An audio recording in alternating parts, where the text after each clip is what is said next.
Welcome to the desk, good friend of ours, Attorney Kim Baer, as she's going to give you some ideas and some things you might want to think about, especially if you're in the world of business. Yes, if you're in the world of business, you decide that you want to open your own business.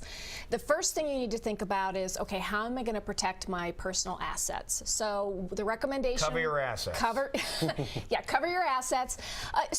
Typically what we do, if it's a one-member business, maybe it's just your dream and you want to make widgets at your house and sell your widgets, then what we typically do is set the person up as an LLC, which is a limited liability company.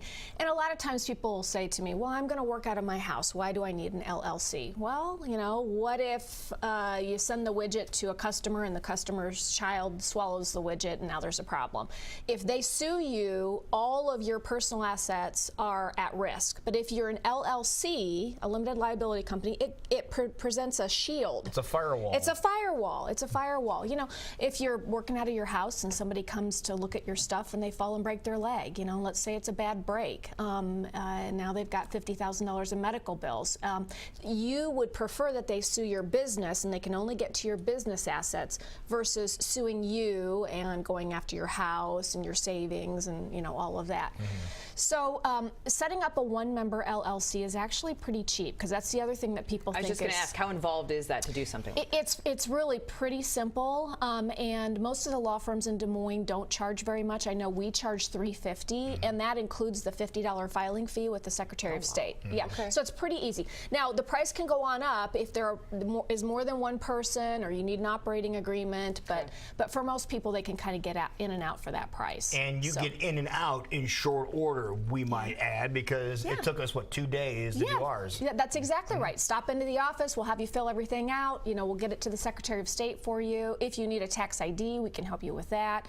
The other thing that there's a misconception, is they think if I set up a company, now I'm going to have to pay an accountant to do 2 tax returns. And for an LLC, that's just simply not true. Any of your profits or losses go right onto your personal tax return. So you only have to file 1 tax return. Oh, so, that was a big misconception. Yeah, wow. It is. Now, if you decide for tax reasons that you want to be an S Corp or a C Corp, then that might be different. But for the most part, a one-member or 2-member LLC, it just goes right onto your Now, if you get the return. LLC and you want to step up at a later time, can you do so? Oh, absolutely. We can add members. We can sell it. We can do all sorts of things. I mean, it's an entity, and so you can expand as much as you want. So, then the next thing that most people say is, all right, I've got my business, and maybe you've outgrown your home, or you didn't want to be in your home and you want to actually go rent a place. And what we want you to do is make sure that you go through the lease before you sign it. And first of all, let's look at the location. Does it have enough parking? Don't assume that you're going to have enough parking, and don't assume that the city is going to be happy with you running a certain type of business there. So sometimes if it's a restaurant, one of the big issues is a grease trap. Big time. And that can cost people $10,000, $20,000, $30,000. Really? Yeah. So if it's been a restaurant, you might be okay using that grease trap. If it's been a restaurant and it's been closed for over a year, that grease trap typically will not be grandfathered in. Oh. So one of the easy tips that we give people, you found your location, you think this is where you want to be, bring the city in. Call, if you're in Urbandale, it needs to be Urbandale, you're in Des Moines, bring Des Moines in, and just tell the landlord, hey, this is what I want to do, but before I sign this lease, I want to bring the city in. I want them to tell me what I have to fix, what will fly, because then you'll know how expensive it's going to be and whether or not that location is going to work. Does that cost anything to ask them to come and do that? No, and the city's really happy to do that. They'd much rather work with businesses and let you know up front. And I'll just tell you a couple of stories here. I worked with a restaurant that they did do their legwork on the grease trap, and so that was good, but they didn't look into the sign. And there was a pole sign, and they were in a city that had said pole signs have to come down. We're not going to grandfather them in.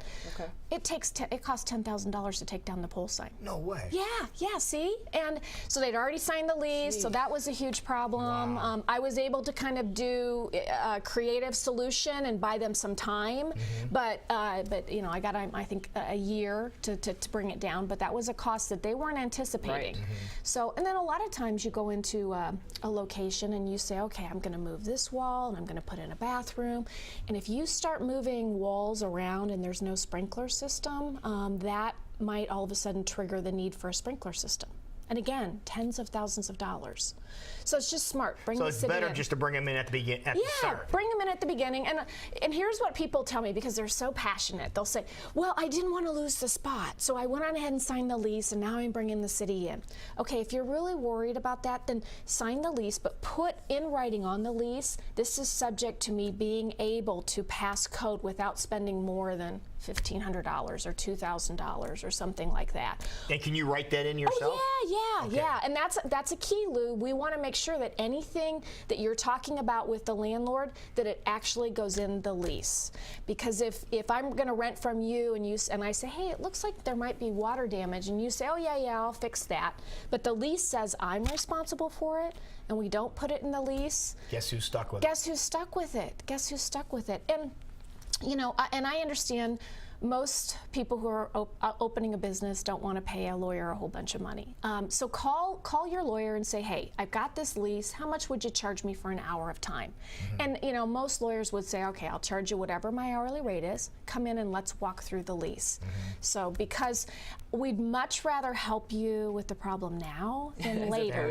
Than later, yeah. I feel like this is a topic we could talk forever about, but if you have more details, like you said, talk to your lawyer, otherwise they can always come see you. Oh, yeah, absolutely. And it's easy to find your location, too, isn't it? Yeah, it is. I'm right across from Vets Auditorium. Just give us a call at 515-INJURED. And don't be afraid to ask. That's correct. Okay. Yeah. Yeah, and you checked your lease. There's plenty of parking around your place, There is. too. There's lots of parking. Yes, there is. Wonderful. Thank you so much. All Good right, job. thanks, Lou.